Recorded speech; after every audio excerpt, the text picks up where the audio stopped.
All right, you guys, a question came in about my lecture on chapter 6.4, sampling distributions for proportions. So I just wanted to go over example 4 a little bit more in depth, and I've already worked out just the first part of it. So remember that let me just read the problem first.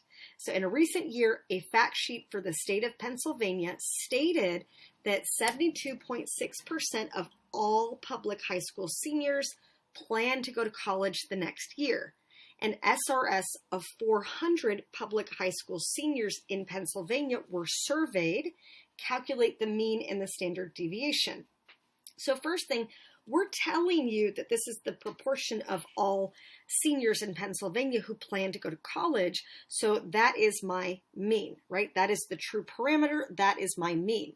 My standard deviation I had to solve for. So square root of P times Q over N. So my standard deviation, 0.0223. Okay, I got to make sure that my conditions are met. I got to check my 3 assumptions. So randomization, 10% condition, success failure condition. So randomization, right? We see SRS, so check, check, check.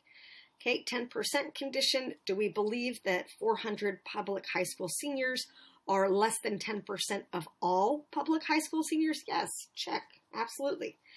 Success failure. So if I take my 400 public high school students, multiplied by the proportion that plan on going to college, will I get a value that is greater than or equal to 10? Absolutely. In fact, I get 290.4. If I multiply my sample size by the complement here, those that do not plan on going to college next year, I get 109.6. So I'm seeing that I have at least 10 successes, at least 10 failures, so I can move forward in the problem. So now, here's where I'm at, and this is where I want it to be. So the probability that the sample proportion, so here, who are going to college next year will be within 3% of the true value. So what I did here was I drew out my normal curve.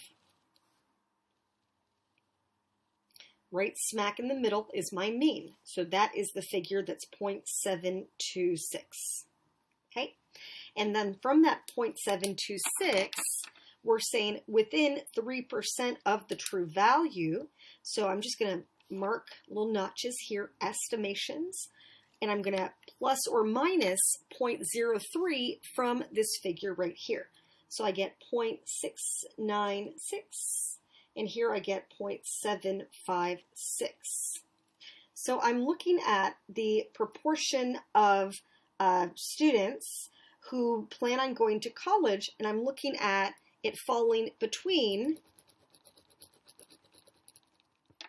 69.6% and 75.6%.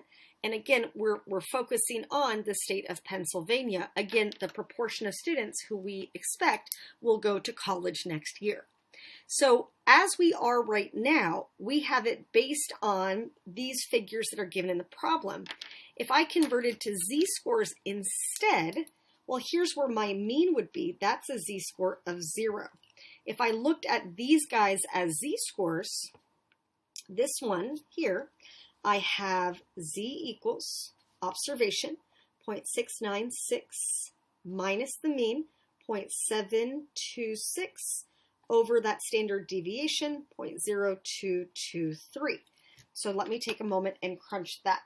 So 0.696 take away 0.726, divide it by 0.0223. So here I would get a z-score of about negative 1.3453. Okay, this one should be the same, just with a plus because they have the same magnitude. But I'm still going to just show you the work. So z equals 0.756 minus 0.726 divided by 0.0223.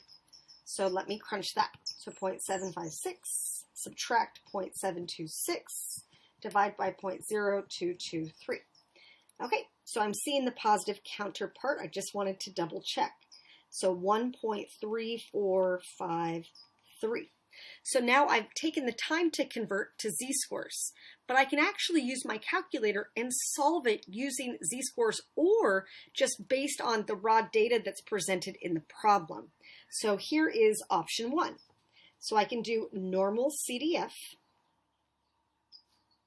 and if I build it off of these values, I can say from 0.696 to 0.756, okay, with a mean of 0.726 and a standard deviation of 0.0223. So again, this is my lower boundary, my upper boundary, my mean, my standard deviation based on my raw data right here. So lower, upper, mean, standard deviation. So let me type that in. So normal CDF, 0.696, comma, 0.756, comma, 0.726, comma, 0.0223. And there we go. So we get about 82.15%. I'll just give it to 2 spots just like that. Okay. So we would expect in 82.15% of samples that anywhere from 69.6% to 75.6% of students in Pennsylvania will attend college next year. Okay, but let's do it with the z-scores as well. So I could say also normal CDF and make my boundaries negative 1.3453 to positive 1.3453 with a mean of 0 and a standard deviation of 1. So it's still lower, upper, mean, standard deviation, but if we're going through the z-scores, the mean and standard deviation are 0 and 1, and we had to do that extra step of converting to z-scores as well, which is fine. It's just an unnecessary extra step at this point. So now if I plug in normal CDF, negative 1.3453 to positive 1.3453, and then 0, 1, here I'm getting the same thing. So 82.15% if I go just, again, 2 decimal spots, which is fine. So regardless, if I take the time to convert to z-scores or I do not, I'm going to get the same answer in the end. I just have to make sure that I know my lower and upper boundaries as well as my mean and standard deviation. So again, regardless of if it's using z-scores or not, I have my lower to upper boundary, and then I have my mean and my standard deviation. So with the z-scores, same thing, lower, upper, mean, standard deviation still lands me in the same spot. So what that 82.15% is telling me, it's saying in 82.15% of samples of the same size using the same methodology, we expect between 69.6% and 75.6% of seniors in the state of Pennsylvania to plan on going to college next year. So we would see this scenario play out in 82.15% of samples. All right, I hope that clarifies your question. Have a great rest of your day.